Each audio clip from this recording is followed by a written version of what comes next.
இன்றைய தியானம். நீ கற்று நிச்சயித்து கொண்டவைகளில் நிலைத்திரு. 2 தீமோத்தேயு 3:14.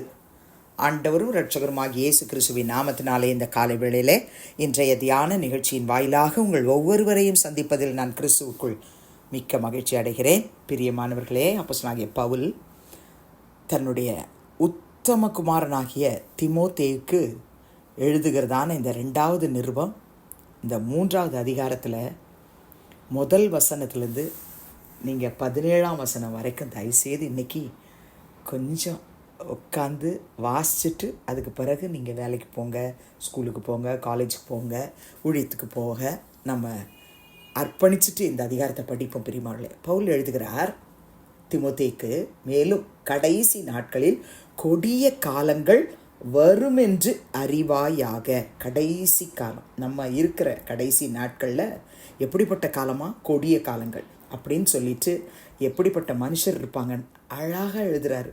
தற்பிரியர், பணப்பிரியர், வீம்புக்காரர், அகந்தைக்காரர், தூஷிக்கிறவர், தாய் தகப்பனுக்கு கீழ்ப்படியாதவர்கள், நன்றி அறியாதவர்கள், பரிசுத்தம் இல்லாதவர்கள், அப்படிப்பட்டவங்க கடைசி நாட்களில் கடைசி காலத்தில் இருப்பாங்க. அதை நீ அறிஞ்சுக்கோ. சுபாவ அன்பில்லாதவர்கள், இணங்காதவர்கள், அவதூறு செய்கிறவர்கள், இச்சை அடக்கம் இல்லாதவர்கள், கொடுமை உள்ளவர்கள், நல்லோரை பகைக்கிறவர்கள், துரோகிகள், துணிகரம் உள்ளவர்கள், இருமாப்பு உள்ளவர்கள், தேவ பிரியராய் இராமல் சுகபோக பிரியராய் இருக்கிறாங்க. தேவ பக்தியின் வேஷத்தை தரித்து அதன் பலனை மறுதளிக்கிறவர்களாகவும் இருப்பாங்க. கடைசி நாட்களில் கொடிய காலம் வரும், நீ அறிஞ்சுக்கோ மகனே. இப்படிப்பட்டவங்கெல்லாம் இருப்பாங்க. இப்படிப்பட்டவங்களை விட்டு நீ விலகுன்னு சொல்கிறார். இன்னைக்கு எடுத்துக்கொள்வோமானால், இப்போ நம்ம வாசித்தோமே இந்த 2ஆம் வசனத்திலிருந்து 5ஆம் வசனம் வரைக்கும், நம்ம புறஜாதிகள் மத்தியில் மாத்திரமல்ல, நம்ம கர்த்தருடைய பிள்ளைகள் மத்தியில், சபையில் இப்படிப்பட்ட சுபாவம் உள்ளவங்களையும் நம்ம பார்க்குறோம். அப்படிப்பட்டவங்க தேவ பக்தியின் வேஷத்தை தரித்து அதன் பலனை மறுதளிக்கிறவராக இருக்கிறாங்க. அப்போ நம்ம என்ன செய்யணும்? அவங்கள விட்டு விலகணும். அடுத்து எழுதுகிறார் 6லிருந்து, பாவங்களால் நிறைந்து பற்பல இச்சைகளால் இழுப்புண்டு எப்போதும் கற்றாலும் ஒருபோதும் சத்தியத்தை அறிந்து உணராதவர்களாயிருக்கிற பெண் பிள்ளைகளுடைய வீடுகளில் இப்படிப்பட்டவர்கள் நுழைந்து அவர்களை வசப்படுத்தி கொள்வார்கள். இன்னைக்கு நடக்குது பிரியமானவர்களே. யன்னேயும் யம்ப்ரேயும் மோசேக்கு எதிர்த்து நின்றது போல இவர்களும் இன்னைக்கு இருக்கிறாங்க. அப்படிப்பட்டவங்க சத்தியத்துக்கு எதிர்த்து நிற்கிறார்கள். இவர்கள் துர்புத்தி உள்ள மனுஷர்கள், விசுவாச விஷயத்தில் பரீட்சைக்கு நில்லாதவர்கள். ஆனாலும் இவர்கள் அதிகமாய் பலப்படுவது இல்லை.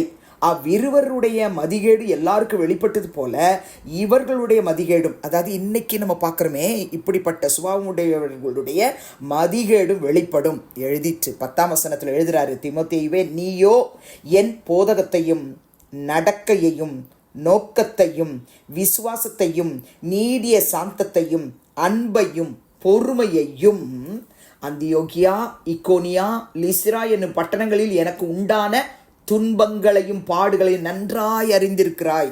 மகனே, நீ என் போதகத்தை, நடக்கைய, நோக்கத்தை, விசுவாசத்தை, நீடிய சாந்தத்தை, பொறுமைய, அன்பை, அதோடு கூட இந்த பட்டணங்கள் 3, அந்தியோகியா, இக்கோனியா, லிஸ்ரா, அந்த பட்டணங்கள் நான் ஊழியம் செய்யும்போது எனக்கு உண்டான துன்பங்கள் பாடுகளையும் நீ நன்றாய் அறிந்திருக்கிறாய். எவ்வளவோ துன்பங்களை நான் சகித்தேன், இவை எல்லாவற்றையும் நின்று கர்த்தர் நீங்களாக்கி விட்டார்னு சொல்லிட்டு 12ஆம் வசனம், அன்றியும் கிறிஸ்து இயேசுக்குள் தேவ பக்தியாய் நடக்க மனதாய் இருக்கிற யாவரும் துன்பப்படுவார்கள். என் அன்பு சகோதர சகோதரிகளே, நீங்களும் நானும் இப்படிப்பட்ட சுபாவம் உடையவர்கள். 2ஆம் வசனத்திலிருந்து படித்தோம்ல, அப்படிப்பட்ட சுபாவம் உடையவர்களை விட்டு விலகி நம்மளை காத்துக்கணும்னு நினைச்சா கூட நம்ம கிறிஸ்து இயேசுக்குள்ள தேவ பக்தியாய் நடக்க மனதா இருந்தாலே போதும், துன்பந்தான் படுவோம். பிரிமாள் வசனத்தின்படி இன்றைக்கு கர்த்தர் நம்மோடு பேசுகிறார். தேவ பக்தியாய் நடக்க மனதா இருக்கிறாயா மகளே, மகனே, நீ தெரிஞ்சுக்கோ, துன்பந்தான் நீ படுவ. பொல்லாதவர்கள், எத்தர்களும் ஆனவர்கள், மோசம் போகிறவர்களாகவும் இருந்து மென்மேலும் கேடுள்ளவர்கள் ஆவார்கள். 13 வசனமும் அருமையான வசனம். தினந்தோறும் படித்து இப்படிப்பட்டவங்க என் கூட இருக்காங்களா ஆண்டவரே, அவங்கள விட்டு நான் எப்படி விலக, எனக்கு சொல்லித்தாங்கன்னு கேட்போம்.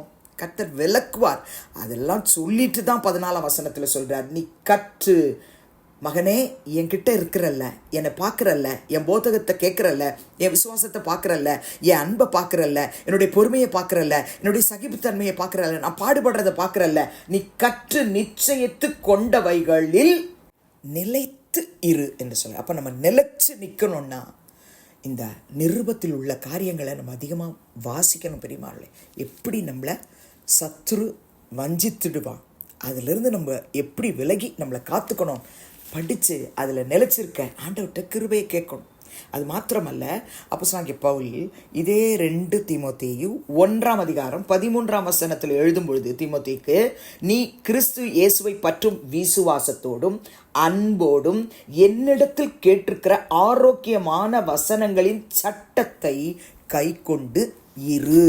நீ என்கிட்ட என்னெல்லாம் நீ கற்றுக்கிட்டியோ கேட்டிருக்கிறியோ அந்த ஆரோக்கியமான வசனங்களின் சட்டத்தை கை கொண்டு இரு. அதே 2 தீமோத்தேயு 2ஆம் அதிகாரம் 2ஆம் வசனத்தில் சொல்றாரு, அநேக சாட்சிகளுக்கு முன்பாக நீ என்னிடத்தில் கேட்டவைகளை மற்றவர்களுக்கு போதிக்கத்தக்கதாக உண்மையுள்ள மனுஷர்களிடத்தில் ஒப்புவி. வாழ கிருபை தாங்கன்னு ஜெபிக்கலாமா? அன்பின் பிதாவே, இயேசுவின் நாமத்தில் உடைய சமூகத்துக்கு நாங்கள் வருகிறோம். 2 தீமோத்தேயு 3:14 படி நாங்கள் இன்றைக்கு ஆண்டவரே இந்த 3ஆம் அதிகாரத்தில் வாசித்த அந்த 14ஆம் வசனத்தை கற்று நிச்சயித்து கொண்டவைகள் நிலைத்து இருக்க ஞானம் தாரும், கிருபை தாரும், பாதுகாத்து கொள்ளும் அப்பா. ஆண்டவரே, அப்போஸ்தலனாகிய பவுல் எழுதினதான ஒவ்வொரு வேர்டும் எங்கள் வாழ்க்கையில் நாங்கள் செயல்படுத்த உதவி செய்யும், விளக்க வேண்டியதை விளக்க உதவி செய்யும். எல்லாவற்றை காட்டிலும் கர்த்தாவே, நாங்கள் கற்றுக்கொண்டவைகளில் நிலைத்திருக்க உதவி செய்யும். இயேசுவின் நாமத்தில் பிதாவே, ஆமேன். கிறிஸ்துவுக்குள் பிரியமானவர்களே, இந்த நாளிலே கர்த்தர் தாமே உங்களோடு கூட இருப்பாராக, உங்களை ஆசீர்வதிப்பாராக, உங்களை நடத்துவாராக.